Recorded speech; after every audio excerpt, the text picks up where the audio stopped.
If you've ever wondered why I move a little slower than I used to, it's because I live with de Quervain's tenosynovitis in both wrists, both thumbs. It's the tendons on the thumb side of the wrist, the ones that let you grip, twist, make a fist. Mine are inflamed and have been for years. Gripping something as ordinary as a jar lid or turning a key sends a very particular kind of pain shooting from the base of my thumb up into my forearm. So when I tell you a job took a while, understand that it's not exaggeration for the camera. It's the actual physical cost of doing it at all. I tell you this at the top today because what you're about to watch me do was, by every rational measure, a very bad idea, and I did it anyway. But first, let me share this morning's sunrise with you. Enjoy. A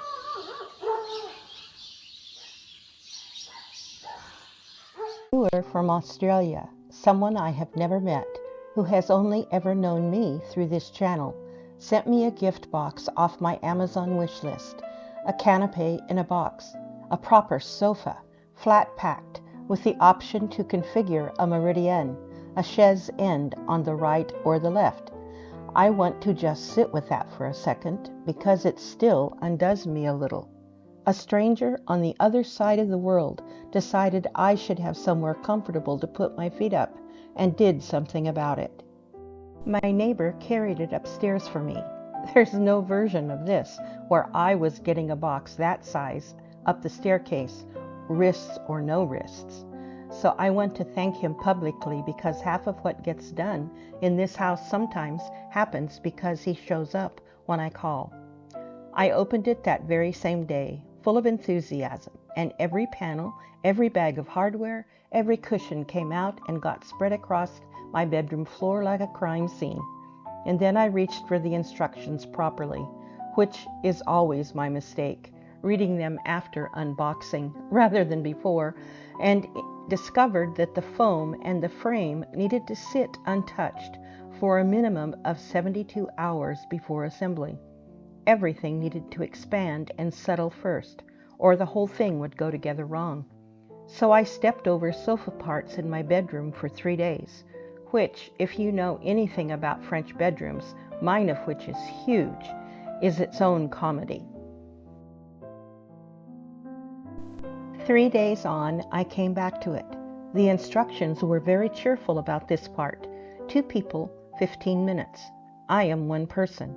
It took me 2 hours. 2 hours. Mostly because every single connection point needed an Allen wrench.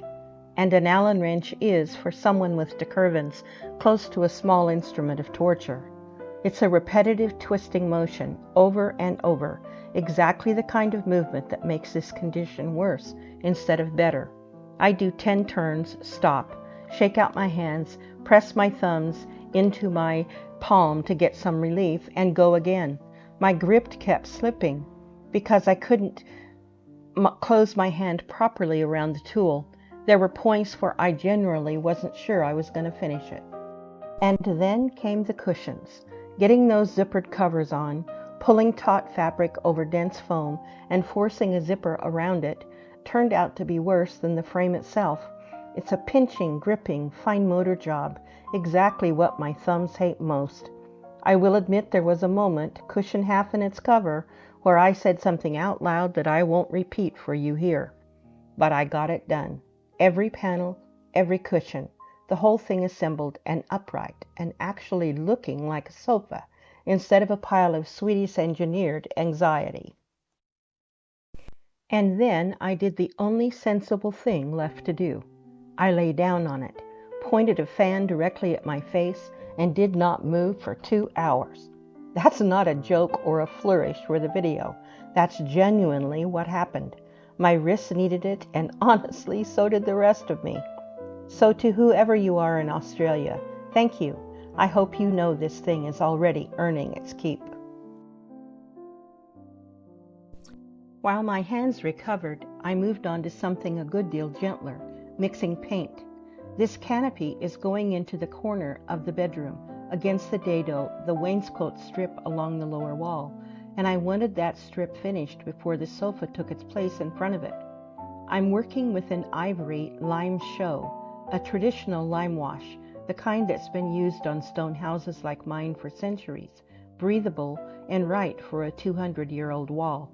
I mixed the batch to get it the beautiful ivory tone and applied the first coat along the dado where the canopy will sit. Now comes the part that tests patience rather than wrists. Chaux has to cure, and the color you see wet is not the color you get dry. So this has to sit for another 24 hours before I'll know if the ivory is reading true or if it needs to go a shade darker to hold its own against the stone and wood around it. So that's tomorrow's problem. Today's was 2 hours, 2 wrists, and a sofa. I'll show you the paint reveal and the canopy in its final spot very soon.